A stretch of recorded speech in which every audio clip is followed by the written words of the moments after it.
สบายดีทุกคนพ่อกับโบราณคือเก่าเนาะวันนี้พ่อกับโบราณมื้อนี้โบราณนี่พามากิน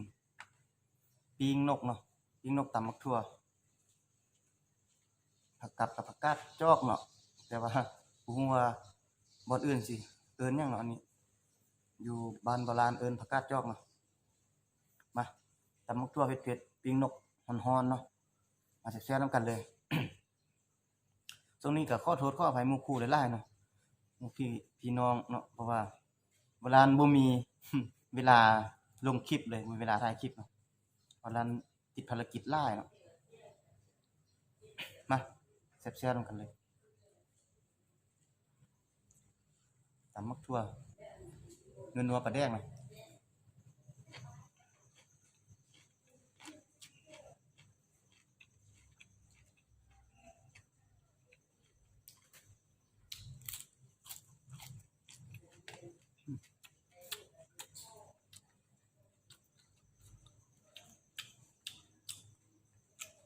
นกมันนกกระทาเนาะนกที่ว่าเขาเก็บไข่อะมันไปค่ายเนาะ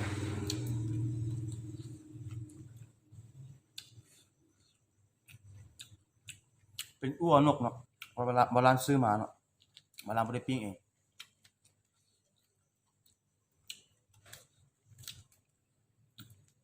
มีเครื่องในมีขิงมีหัวสิงไข่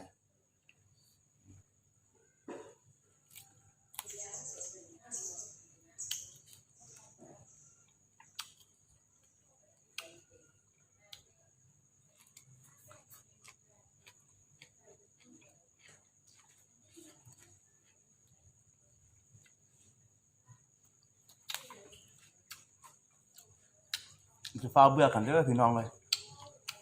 ช่วงนี้บ่บ่ค่อยได้ลงคลิปอ่ะจังได๋ก็เป็นกำลังใจให้โบราณคือเก่าเนาะ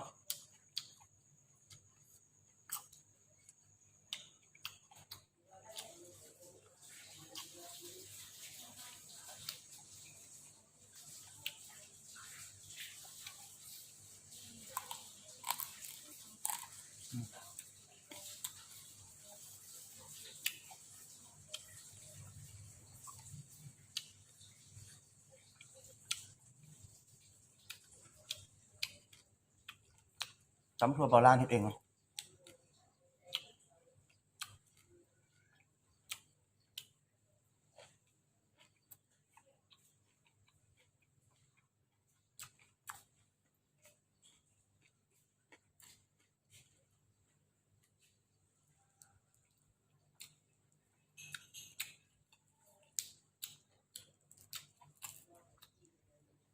ช่วงนี้บ่ค่อยมีมักมะละเนาะ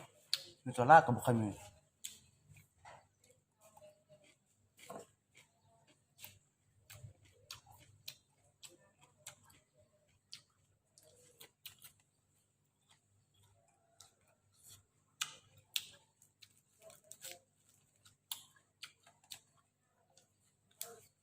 ว่ามัน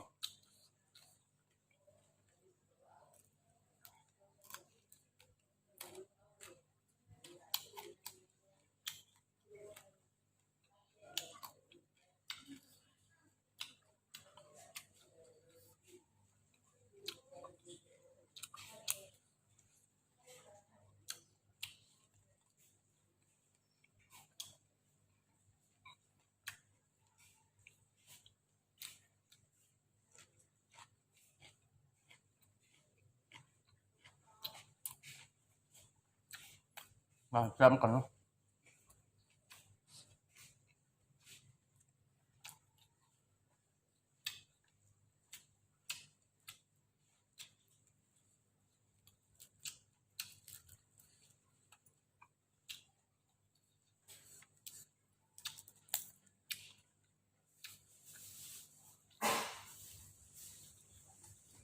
ซีนเนาะ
เครื่องยัดข้างในมันเนาะ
บรรยากาศกับฝนตก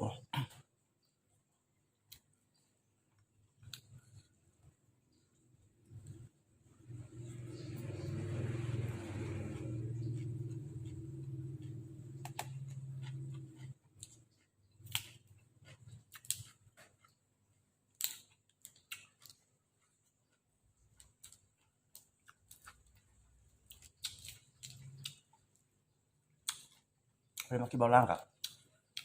กดไลค์กดแชร์กดติดตามให้บ้านล่างเนาะ